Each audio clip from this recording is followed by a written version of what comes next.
I moved into apartment 3A, then found photos of myself I never took. Reddit horror story. They always said the building had thin walls, but I never thought they meant thin enough for secrets to slip through like smoke. When I first moved into apartment 3A, I was drawn by the silence, the kind that feels like a blanket around your shoulders, especially after the chaos I left behind. The city buzzed below, but this third-floor sanctuary was supposed to be my clean slate. I chose it precisely for the way the hallway muted every footstep, how the neighbors seemed like ghosts. Barely visible, never intrusive, the landlord, a man with too many keys and not enough teeth, handed me the lease without small talk. Just don't mind the noise sometimes. Pipes act up. That was all he said before disappearing down the stairwell, his cough echoing behind him. For the first few days, the quiet held. I unpacked slowly, savoring the ritual of arranging books by spine color, alphabetizing canned goods, ironing shirts before they even left the suitcase. I had left a messy life behind, and I needed this. Structure, control, stillness. But then, one night, the stillness snapped. It wasn't loud, not at first. Just a soft, rhythmic thudding, like someone tapping on drywall with a single knuckle. I froze, sitting on my bed with a fork halfway to my mouth. The sound came again, closer to the floor this time, like it was crawling. I set the plate aside and pressed my ear to the wall. The tapping stopped. I waited. Nothing. Just when I began to pull back, a soft cry reached my ear. It wasn't a baby or a television in the background. It was raw, stifled, like someone trying not to be heard while falling apart. I told myself it was the pipes. Maybe the wind. Maybe some creature in the walls. Anything but what it sounded like. Still, that night I slept with the lamp on and a knife under my pillow, like I used to do when things got bad in the old place. Morning came with no answers, just the sun slicing through the blinds, making the dust in the air look like falling ash. I asked the neighbor across the hall, a woman with gray roots and two cats always watching from her window, if anyone lived next door. She blinked at me, slow and long, and said, "Nay, 3B's been empty since February. Water damage." Then she shuffled back inside before I could ask anything else. I looked at the calendar later. It was July. Why did it smell faintly like bleach outside 3B's door? I should have let it go. I should have taken her word and kept living my small, structured life. But something about that cry. It was too human, too recent. That night, I stayed up, not scrolling my phone or pretending to read, but really staying up, eyes locked on the wall between 3A and 3B, the one where the tapping had started. Around 2:11 a.m., it came again. But this time it wasn't tapping, it was scratching, deliberate, uneven, nails or something blunt and desperate. I couldn't move, I couldn't blink. Then the voice came back louder than before, urgent and broken. "Please," a whisper, but unmistakable. I flinched so hard I dropped the mug in my hand. The shattering didn't even seem to register in my brain. I was already moving, pressing my palm flat against the drywall. "Please don't leave me," the voice said again. Only this time it wasn't coming from the wall. It was coming from beneath me. I jumped back like the floor had teeth. For a long time, I didn't move, didn't speak, didn't breathe. Then, heart jackhammering, I got down on all fours and pressed my ear to the hardwood. Silence, just the humming of old pipes, maybe. I pulled away, lips dry, palms sweating. But as I stood up, I noticed something I hadn't before. One of the floorboards near the corner was slightly raised, like it hadn't been nailed down fully. I stared at it, willing it to explain itself. When it didn't, I went to bed, pretending I'd imagined everything. The next few nights were quiet. No scratching. No whispers. I started to think maybe I dreamt the whole thing. Maybe my mind, too eager for mystery, had conjured a ghost where there was only mildew. But then came the envelope. It was slipped under my door with no stamp, no name, no handwriting. Inside was a single Polaroid photo, grainy off-center, showing what looked like a narrow hallway. At the very edge of the frame, a pale hand was reaching around a door. The number painted on the door was smeared, but I could make out enough of it to feel my throat tighten. 3B. I dropped the photo and backed away. My first instinct was to call someone. The police, the landlord, anyone. But I didn't, because I couldn't explain what I was reporting. A cry through a wall. A floorboard out of place. A photo that could have been doctored or dropped off by some prankster. No, I needed more. I needed proof that I wasn't losing my mind. So the next night, I pried up that loose floorboard. Beneath it wasn't insulation or wiring. It was hollow. A dark space just wide enough for an arm to reach into. I fetched a flashlight and peered down. Dust swirled in the beam. At first, I saw nothing but shadows. Then something glinted. I reached in and pulled it out. A small silver bracelet with a single letter engraved A. The metal was cold, heavier than I expected. It was smeared with something dark. Rust, I told myself. Rust. I washed my hands 5 times after that, scrubbing until the skin turned red, but I kept the bracelet on the counter, wrapped in a paper towel. That night, the cries came back. Louder. Closer. And they knew my name. "Help me, please, Alexa." My name. Whispered through floorboards that shouldn't know me. I didn't sleep. I sat in the living room with every light on, the TV playing static, and the bracelet sitting like a silent witness to something I hadn't yet uncovered. I began to dig, not just in the floor, but in the building's records, in city archives, online forums. I found an old tenant list from a real estate listing archived online. Apartment 3B had been rented out to a woman named Ava Jensen until February. No forwarding address, no photos, just a name. Ava. The whisper. I started writing everything down, making charts, timelines, maps of the apartment layout. I measured the wall between my unit and 3B, compared it to the building's blueprints. That's when I noticed it. 3B was slightly smaller than it should be, by just over 4 feet, like a closet had been sealed off, or a hidden room. The next morning, I knocked on the landlord's door. He didn't answer. No surprise. He was rarely around. But I noticed his mailbox was stuffed with envelopes, one of which was addressed to State of Henry Coburn. Estate. I asked the neighbor with the cats if Henry had died. She gave me that same slow blink. "A while ago," she said. "Heard attack in the stairwell. Thought you knew." But he'd handed me the keys. He'd signed the lease. Hadn't he? I ran back to my unit and pulled out the lease agreement. There it was, signed, dated, his name printed in faded ink.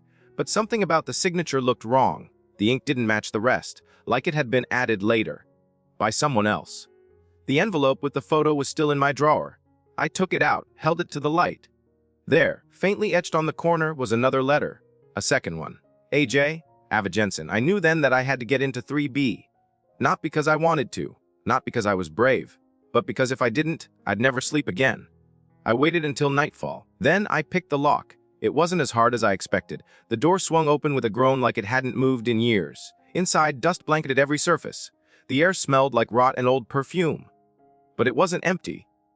Not completely. On the far wall, written in something that looked like smeared ash, were the words, "Still here. Still waiting. Find me." And beneath it, the same bracelet I had found in my floor. Only this one was missing the letter. I didn't touch the second bracelet. I couldn't. It lay there like an accusation, glinting dully beneath the wall's final message. The identical design, the same worn silver band. Only this one was blank, stripped of identity. No initial, just absence. I backed away slowly, holding my breath as if exhaling might awaken something still asleep within these walls. The air inside apartment 3B was different from mine. It felt denser, thicker, charged with a stillness that wasn't peace but paralysis.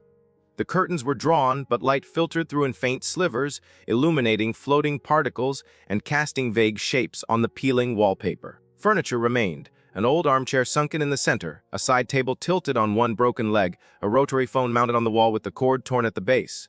But no signs of life.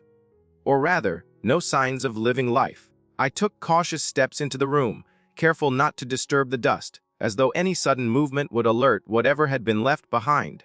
The walls were discolored in uneven patches, like they'd been scrubbed aggressively. Some spots darker, soaked deep. A narrow hallway branched to the left, leading toward what I assumed were the kitchen and bedroom. I followed it, my flashlight barely illuminating more than a few feet ahead. The kitchen was gutted.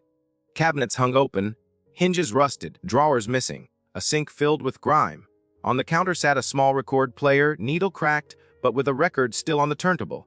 It was labeled in faded ink, Iva. Side A. I didn't dare try to play it. I moved toward the bedroom. The door was closed, though slightly warped. It resisted when I pushed, then gave with a sharp pop that echoed down the hallway. Inside was a narrow bed with no sheets, just a sunken mattress stained and warped. A single pillow, flattened and yellowed. On the far wall, more writing, fainter, smaller. I stepped dozens of names, some scratched in pencil, others in pen, one even burned in with what looked like cigarette embers. All clustered and chaotic. Ava's name appeared near the top. Beneath it, a line, "I remember you." Then more names, dozens. Possibly hundreds. All women's names. The last one read simply me. It was underlined 3 times. I stepped back, heart racing, eyes darting across the room as if expecting one of the names to stand up. Then I noticed something else. A gap between the wardrobe and the wall. The wardrobe itself was slightly angled, as though it had been moved recently. I squeezed behind it, shining the flashlight upward. There, an irregular seam in the wall. Not a crack, not plaster damage, but a seam. A doorway covered and painted over. Someone had sealed it shut. I ran my hand over it and felt the softness of deteriorating drywall. My fingers caught on a groove, just deep enough for leverage. I didn't think. I began tearing at it. Chunks came off easier than I expected. Beneath the plaster, a metal panel, a sliding door, a vent cover. I clawed at it, finally pulling the entire panel free with a painful screech. Behind it, darkness, but not empty space. A tunnel, narrow, crude, running between walls, maybe down to the foundation or across to the next unit. My flashlight flickered. I slammed it against my palm and watched the light stabilize, then pointed it forward. The tunnel was barely large enough for me to crawl into. I hesitated, breath catching in my throat. Then I heard Alex. It came from the tunnel. Soft, wet, breathing my name like a memory. I dropped the flashlight. The bulb shattered. Everything went black. I scrambled backward out of instinct, crashing into the wardrobe, heart pounding like a siren in my chest. I fumbled for my phone and flicked on the screen. It cast a pale glow, just enough to find the bedroom door. I fled the apartment without shutting it behind me. My own unit felt different when I returned. Colder. Off. I checked the corners, opened all the closets, looked under the bed twice. Then I sat on the floor in the kitchen and stared at the bracelet still wrapped in paper towel. The next day I called the utility company, posing as a buyer interested in the building. They gave me energy consumption logs for the past 6 months. Apartment 3B had used power last week. Just one night. Between 2 a.m. and 3 a.m. That was when I'd heard my name. That was when the voice had returned.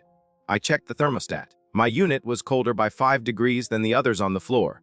I knocked on the neighbor's door again. No answer. No cats in the window either. Her door was slightly ajar.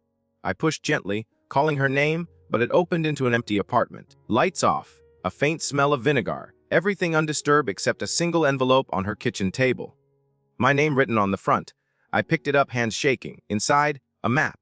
The floor plan of the 3rd floor, drawn in pencil. Someone had sketched lines between 3A and 3B, but also from 3B down to the basement. A circle marked a section behind the boiler room. Scrawled beneath it in shaky handwriting, "She's not the only one."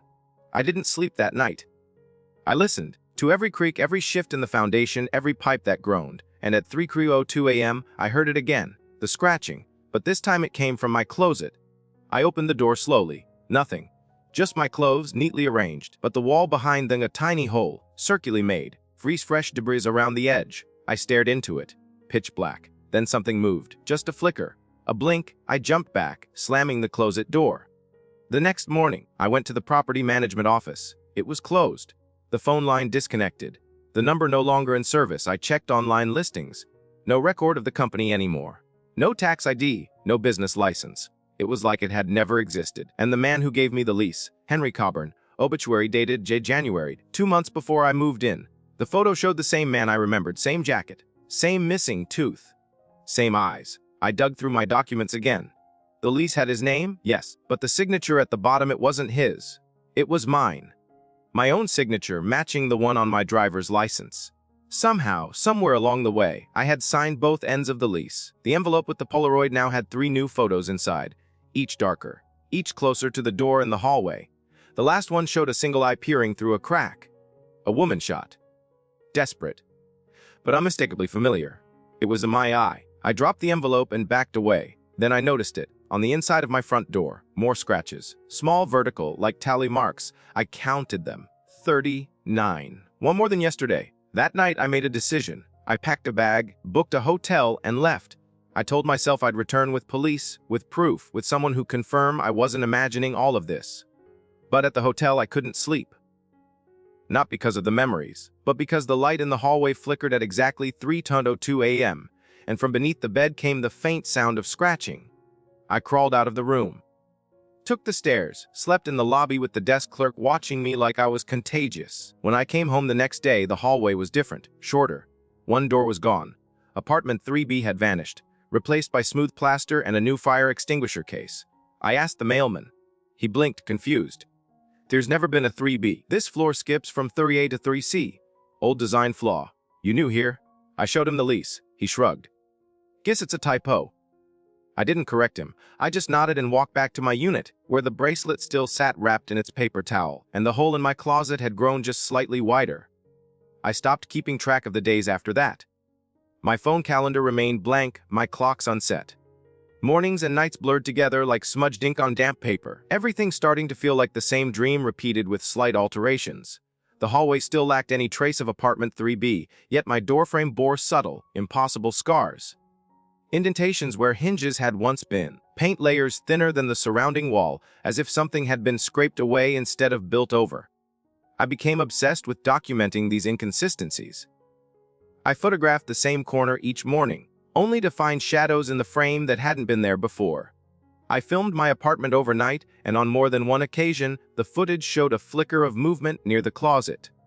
Never direct, always peripheral, like a passing thought caught in reflection. I tried to reason with myself. I told myself sleep deprivation was warping my perception. That paranoia was a corrosive lens.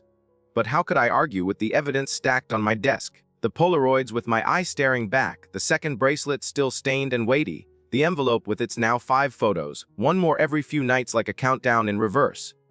I tried to talk to someone. I visited a local therapist, made up a story about trauma and nightmares. She listened patiently, nodded, even jotted down some notes. Then she asked me if I'd ever heard of Kako apartments. I blinked. "What do you mean?" I asked. She hesitated, then said, "Old urban legend, places that imprint memory. Not just memory like a photograph, but emotion, obsession, despair. They say some buildings don't forget what happens inside them." I laughed it off at the time, paid in cash, left before the session ended. But the word stuck. Echo, like the sound that repeats but is never quite the same. That's what my apartment had become. A loop of moments I could never verify but couldn't forget. I decided I needed to go back into the tunnel. No more watching. No more collecting shadows. I had to do something. I bought new flashlights, wore gloves, brought a length of rope I'd anchor to my bookshelf just in case. I cleared the path behind the wardrobe again, exposing the thin seam in the wall. The panel had sealed itself back somehow. No sign of tampering, but I knew exactly where to press.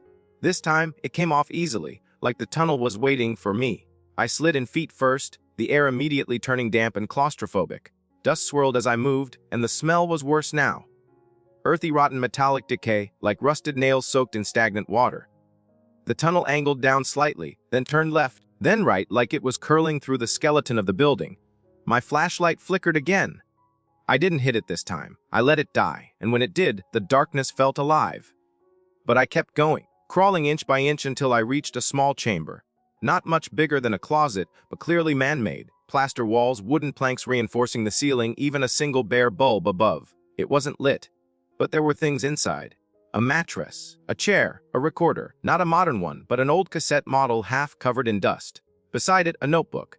I turned the pages slowly, careful not to rip the yellowing paper. Page after page of names, some scratched out violently, some underlined, others with tiny hearts beside them. My name appeared 5 times, each one a little different. Alex, Alexander, AJ, Alex, then one final Lex, then only one left to remember. My skin turned ice. I pressed the play button on the recorder. It clicked, then silence, then static. Then beneath the distortion of voice-o, day 39. Still here. He doesn't know I see him through the walls. I remember his voice. I remember his breathing. I remember his fear. He is mine now, and when I forget, he will forget himself too. I dropped the recorder. It hit the floor and stopped with a sickening click. Something shifted behind me. I turned. The tunnel was gone. The wall was solid. No entrance. No exit. Just a single mirror embedded where the opening had been. And in the mirror wasn't me. Not entirely. It moved like me. But its smile was too wide. Its eyes too still. I stepped back, heart in my throat. The reflection didn't. I ran to the walls, searched for a seam, a crack, anything. There was nothing. Just plaster and the slow hum of that single bulb above me, now flickering to life on its own. In the corner, the mattress shifted. I froze. A shape sat up slowly, as if waking from a long sleep. Hair matted. Skin pale and waxy. No eyes, just hollows. It whispered, "Alexper," and this time the voice wasn't Ava's. It was mine. I screamed, a guttural, unformed sound, and pounded on the walls. They pulsed. The mirror flickered. The figure began crawling toward me. I backed into the farthest corner, held the flashlight like a weapon, though it was useless. Then something snapped. Like a switch, like the moment in a dream when you realize you're dreaming. I closed my eyes. I whispered, I don't remember you. And just like that, silence. Cold. Still, when I opened my eyes, I was lying on my bedroom floor. Clothes soaked in sweat. Hands bleeding from my fingernails digging into my palms. But the closet door was closed. No hole, no tunnel. The wardrobe back in its place, and the paper towel on the counter, empty. No bracelet. No envelope. No photos. My phone rang. Unknown number. I didn't answer it. Rang again and again. And when I finally picked up, a voice, my voice, spoke on the other end. It's your turn to remember. Then the line went dead. I rushed to my laptop, opened the folder where I had saved everything. Every photo, every video, every document. All gone. Corrupted. Empty. I checked the recording from the night before. Just static. But in the final second, a single frame, a hand reaching through the wall. Not toward the camera, but out of the screen. My reflection behind me. I turned slowly. Nothing there. But on the wall where the closet had been 4 new tally marks. 43 now. I counted 3 times to be sure. I haven't left the apartment since. The hallway never changes. The neighbors don't answer. The world outside moves like a video on loop, a repeating backdrop that I no longer trust. But the scratching returned last night. Not from beneath the floor or through the wall. From inside my mirror. I covered it with a blanket, then watched as the blanket began to bulge, something pushing outward, slowly, methodically. So now I sit here, writing this down, not as a warning, not even as a confession, just as proof, for whoever comes next that I tried. I tried to forget, but memory is a living thing in this place. It grows when you ignore it. It breathes when you sleep. It waits in the cracks between thoughts. And now that it remembers me, it will never let me go. Because when apartment 3B disappeared, it didn't vanish. It simply moved inward, into me, into my bones, into the blank space where my name used to be. I started talking to myself out loud, not as a coping mechanism, not even out of fear, but as a desperate attempt to anchor myself in something resembling linear time. I'd read once that the mind, when deprived of reliable stimuli, starts creating its own rhythm. I needed mine to stay real, needed a voice, any voice, to remind me that I still existed separately from the thing that had taken root in these walls. But my own voice had started to echo back at me with slight delays. Not acoustically, conceptually. I'd say something, then a few seconds later I'd hear it again, softer, slightly off, like an impersonation from a bad memory. I tested it by reciting the alphabet, and when I reached K, I heard myself say J again twice, even though I hadn't. The voice sounded like mine, but hollowed, as if memory was attempting to patch the moment with recycle audio. That's when I stopped speaking altogether. The days, if they could still be called that, grew heavier. The light that seeped through the blinds now had a bluish tint, as if filtered through aquarium glass. I stopped trusting the sun. Every reflection in my apartment began to linger too long. Not just mirrors. Flap-top screens. Even the shine in my microwave door. I covered everything reflective with towels and black tape. My own face became an unfamiliar stranger. I forgot my middle name for 2 hours. Then my mother's phone number. Then the taste of coffee. The tally marks on the wall grew by 1 every night, no matter how I scrubbed or painted over them. 49. 50. 51. I stopped counting at 56. One night, I think it was night, the sky outside had turned a flat gray, blue like a computer crash. I awoke to find a new item on my kitchen counter. Not a braceletograph, a single Polaroid camera. Old. Heavy. With a strip of undeveloped film still half fed into the slot. I stared at it for a long time, not touching it. Eventually, curiosity overpowered fear, and I clicked the shutter. Nothing happened. Then I noticed a faint red light glowing on its side. A tiny sticker, faded and almost peeled off, read, "A room 3B only." My stomach flipped. I hadn't spoken that number out loud in days. Not since it vanished. Yet something had returned, and it was waiting to be used, daring me to follow the next thread in the unraveling sweater of my sanity. That night, I removed the towel from the mirror in the hallway and stared into it for the first time in nearly a week. My reflection blinked twice, then smiled before I did. I dropped the towel and backed away, breathing in shallow bursts, until my spine hit the far wall. The mirror remained normal after that, but I'd already seen enough. A drawer in my desk had begun opening itself every morning. Inside was the same notebook I'd found in the tunnel chamber, the one I knew I had left under my bed and taped shut. Only now, the pages were filled with dense writing I didn't recognize. Symbols. Spirals. My name in cursive over and over again, sometimes upside down, sometimes in red ink, sometimes traced faintly in what I could swear was charcoal, but with a sticky, sore smell. I took the notebook and the camera and walked to the hallway where 3B had once been. I pressed my hand against the wall that had replaced the door. Cold, firm, still, but something pulsed beneath it. I knew the tunnel was gone. The old seam was solid now, painted perfectly. Not even an echo left. I raised the camera and clicked. It whirred. The undeveloped film ejected with a soft snap. I waited. The image appeared slowly, grainy, sepia-toned. The hallway, my hand, and behind me, an open door labeled to 3B, with someone standing in it. Or something. The figure was indistinct, humanoid, but wrong. Blurred around the edges like it didn't belong to the same physical reality. The kind of blur your eyes instinctively avoid. I turned around. Nothing. The hallway was just as empty. But the wall now had a crack, thin as a paper cut, running vertically down the center. I dropped the photo and ran back into my unit. Inside, everything had shifted again. My apartment layout had changed slightly. The kitchen island had moved 3 inches closer to the sink. My bookshelf now had an extra row that didn't match. The ceiling had a circular pattern forming in the paint, like mold trying to spell something. And worst of all, the tally marks were gone, replaced by a list. Nemsons. Dudrids. 1 per line, each with a small time code next to it, some crossed out, others underlined. The most recent one read LXM'd, Rougeau 3302 remembered. I stared at it, heart pounding, hands trembling, until a new line slowly etched itself beneath the last. Faint at first, then clearer, as if being written from in the wall itself. Ku next AM. Rougeau 302 AM. Forgotten, that was my name, my initials. I had 1 night left. That realization hit me like ice water down my spine. I had to find a way out, but every time I stepped into the hallway it stretched, literally stretched. My door, once 5 paces from the stairwell, now seemed hundreds away. I ran, and the walls elongated. Lights buzzed overhead in sequential patterns as if guiding me in circles.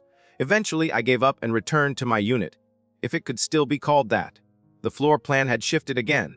My bedroom now had 2 doors. One of them led into a small room filled with filing cabinets and coat racks, none of which were mine. The other led to a stairwell, one I'd never seen.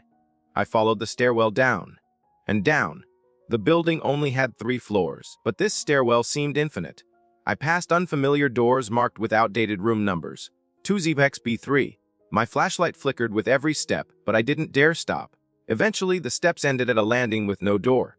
Just a wall, and on that wall, etched deeply, was the word Pete. I turned. The stairwell was gone. Now just a hallway, short, narrow, carpeted in deep red. Only 1 door at the end. Apartment 3B. I had no flashlight, no phone, no rope. Just the camera. I stepped toward the door. It opened before I touched it. Inside was a room identical to mine. Mirror image. Furniture in reverse. Photos of me on the walls. Polaroids. Hundreds. Me brushing my teeth. Me watching TV.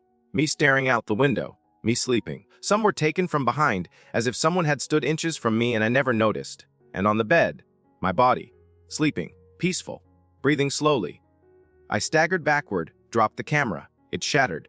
The noise woke the version of me on the bed. He sat up slowly, looked at me, blinked, then smiled. Not my smile, not my soul behind those eyes, just the same face, just the same voice, the same vessel, repurposed. "You're free now," he said, and the door slammed shut behind me. Only I wasn't outside the room anymore. I was in the bed, unable to move, unable to scream, watching as May walked out through the door, whistling. And when I tried to blink, I felt nothing, just stillness, like memory on pause. And on the wall above me, etched into the plaster, were 3 final words. "You are remembered." The days that followed, if they could be measured in days, were hollow. Not just quiet, not just long, hollow, as though time itself had become a shell, brittle and echoing with every minute that passed. I couldn't move, couldn't speak. My lungs expanded and contracted, but there was no breath. My limbs ashed with stillness, yet I couldn't twitch a finger. I wasn't paralyzed, I was preserved. Trapped inside a copy of my own body, displayed like a wax figure in a mockery of what used to be a life. And outside the bedroom door, I could hear him.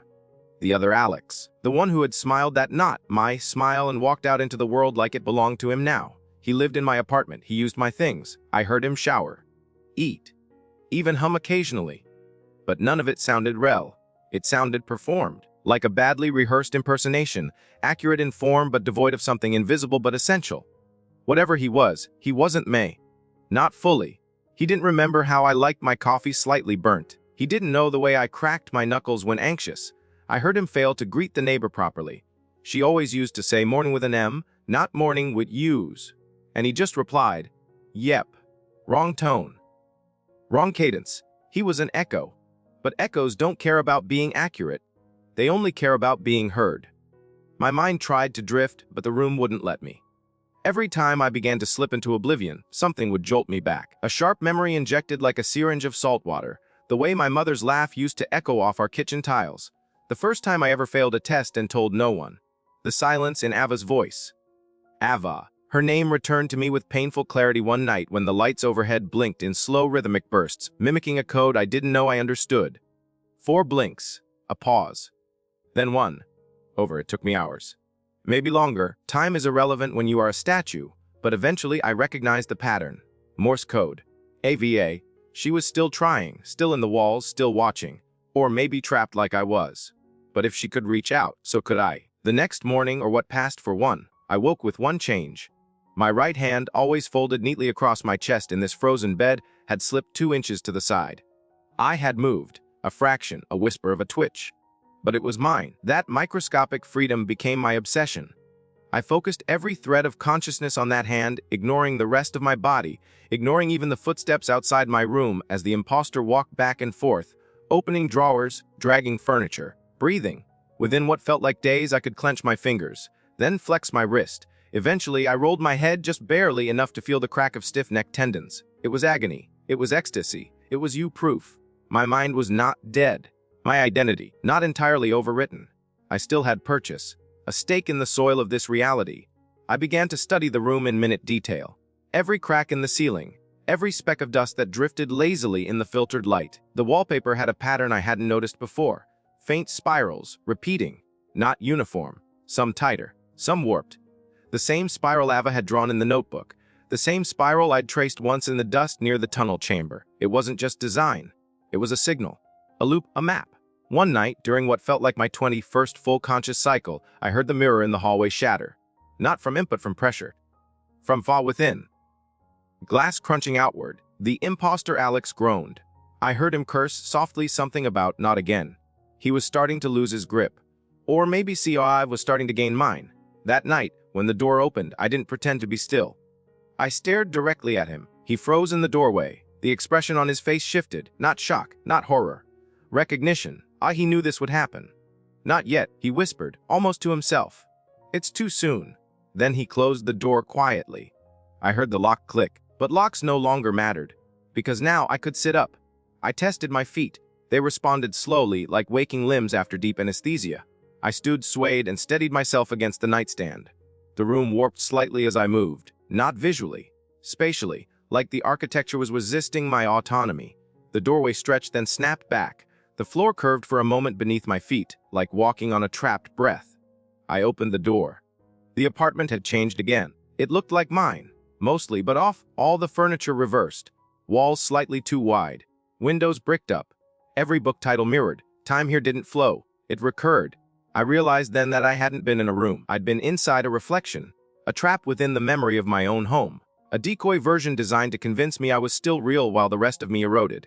I wandered out into the hallway. There was no sign of the imposter. No sign of Ava. No sounds, just the faint electrical buzz that always precedes failure. The hallway ended in an elevator that hadn't been there before. The doors were open, no buttons. Just a sign above, flickering letters. I entered. The doors closed. I descended, not down, but inward. The sensation was unmistakable. Like shrinking inside yourself, like diving into a memory you swore you'd forgotten, but that never really let go. The elevator stopped. The doors opened. I stepped into a vast white room. Featureless, borderless, just light. In the center, a table. On the table, a single item. The bracelet. The first bracelet. The one with the engraving clean. Untarnished. Almost new. I reached for it. As my fingers touched the metal, the room flickered. Then I was in the stairwell again. The impossible one. Except this time Ava was there. Or something wearing Ava. She stood at the foot of the stairs, face pale, eyes wide. But not scared. Not broken. Prepared, she raised her hand and pointed at my chest. I looked down. Dozens of spirals drawn over my shirt, some ink, some burned in. Too late, she mouthed. And I understood. This wasn't about me escaping. This was about becoming. There is no exit, no undoing, no reversal, only transition. I looked at the bracelet again. This time the letter had changed. It no longer read A, read X. I blinked. Now Ava was gone. The stairs behind me had turned into shelves. Files. Hundreds, thousands. I opened one, inside a profile. Mine. But below it, another. Then hers, and others' names from the wall, the list, the photos. Each file had a label MMB or FO RGTN, and below that STUS. Replica D, that's when it clicked. The apartment wasn't haunted, it wasn't cursed, it was systematic, at a loop, a machine, a memory archive that created replicas, stripped the originals, and stored the echoes. We weren't victims, we were samples. I turned around to flee, to scream, to burn it all down, and walked directly into myself, not the imposter. Another version, this one older. Tired, eyes dull. He looked at me and whispered. I kept resisting. They just kept making more. Then he collapsed, and from behind me, dozens of me's emerged from the shelves, smiling, crying, silent. The final one held a new bracelet. It read, "Next." I don't know how long I stood there, staring at the version of myself holding the bracelet marked, "Next." Time had ceased to be a line, it became a spiral, tightening, overlapping, choking out beginnings and endings. Around me, the other versions of myself. Some near perfect, others fractured beyond recognition, stood like mannequins in a forgotten exhibit. One wept silently. One whispered nonsense syllables like a stuck cassette. Another scratched endlessly at his own arm, skin flaking like paper, revealing ink spirals beneath. None of them looked up. None tried to escape. That was the horror. Not the trap, but the acceptance. They had stopped fighting, and I was beginning to understand why. The replica holding the bracelet stepped forward. He was identical to me in every visible way, but there was something in the eyes. Glassy and hollow, as if memory had been photocopied too many times and degraded. He raised the bracelet between us and spoke in a voice that barely echoed, like he was speaking underwater. "It's easier if you wear it yourself." I backed away, but there was nowhere to run. The archive was borderless, its perimeter defined not by walls but by recursion. I reached for a file on a nearby shelf, trembling fingers grazing the tab. It opened effortlessly. Inside were hundreds of Polaroids of me, sleeping, screaming, staring into mirrors. Beneath them, a series of typed notes, SUGETAL ADS 4568, RSTA by Y. DG Rala Binetrivia Oral Retron SKPATMPD. CLC Philo Alpio and Rank Payavinit Tav RZRP RXC or STLS SPLV. I flipped the page. SUBJHABA Original Index. Lower 3 Direct Dos MRS TBLP well DTY Biekava R Resparas Trust Trans Om 2 Omen Uru Kal Chigao HCA Garantio Giveriate Pamoro Biegracola's memory bait protocol Avis cries. Her bracelet, her photos, her name scrawled in walls and floors and minds. She hadn't survived, she had been converted. A seed planted to draw others. Like me, the realization shattered something inside me. I wasn't investigating a haunting. I was following a breadcrumb trail built by something far more intelligent and infinitely patient. Something that had perfected identity recycling like a factory line. The replica took another step. The bracelet gleamed unnaturally in the stereo light. "Once you wear it," he said, "the others fade. You become the primary again. You won't remember this version, but you'll be real. Real enough." I shook my head. I wasn't ready to surrender. I wasn't like the others. Was I? I turned and ran, not toward freedom but toward disruption. If the place was a loop, then maybe chaos could fracture it.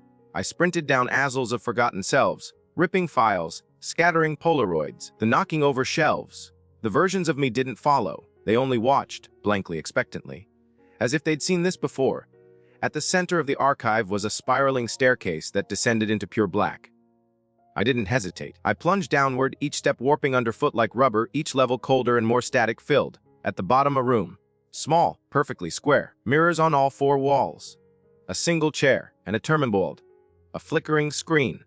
I stepped in. The door sealed behind me with a whisper of air. The terminal lit up. Chibugyom BK 11x Mther OVUOU Modi. ACT VVTCYCLTO RAL Kazum 4v6 AEOL EN of 21 Mamiwa 2 Ors and 32 RT 7 Delo 130 B or EOT 18 my breath CYCL fell down. I scroll down. Hundreds of entries. All with minor variations of my name. Some only one letter different. Some entirely foreign. But all with my face, my smile, my fingerprints. And then at the very bottom more EL Hundi ALL. I hovered the cursor over it. A soft alarm sounded. Then the mirror in front of me shimmered. A figure emerged. Not me. Not Ava. Something else. A woman in a white coat, Agilus. Her face was shifting, at first familiar, then unknown, then familiar again, cycling through identities I almost recognized. Her voice was warm, clinical, detached. "You can't delete yourself, Alex. You are not the origin. You are a result." I stared, jaw clenched. She continued, "You were designed to question. It's part of the fail-safe. Without curiosity, the loop decays." But you're not meant to finish, just to reset. I reached for the Delta key. The screen blinked. ADN paramyside argazan r q ava r q q'd. I turned to the mirror. Woman. Code, I rasped. She smiled gently. You already know it. I hesitated. Then, as if on instinct, I typed core rhyme and br me. The screen froze, then blinked, then began to melt. Yes, melt. Characters warping into spirals, dripping down the screen like digital wax. The lights dimmed. The mirrors cracked. And the floor opened beneath me. I fell. I fell through noise, through static, through forgotten thoughts and broken images, through hundreds of voices saying my name in perfect unison and none of them belonging to me. Then, black. When I woke, I was sitting at my kitchen table. Morning light poured in through the window. My coffee machine gurgled. My books were where I left them. The tally marks were gone. So were the photographs. The bracelet. The mirror was whole. The hallway was short again, and door 3B stood where it always had, except now it bore a nameplate. I stood slowly, walked toward it. The door was slightly ajar. Inside, the apartment was empty, clean, silent, except on the far wall in faint pencil script, a message. If you're reading this, then you won. But you won't remember for long. Beside it, a small mirror. I looked into it, and for the briefest moment, just a flicker, I saw all of them behind me. Every version, every outcome, all watching, all waiting. Then just me again, smiling. I backed away slowly and closed the door to 3B. Later day, a neighbor asked if anyone had finally moved in next door. I hesitated, smiled politely, and said, no, still empty.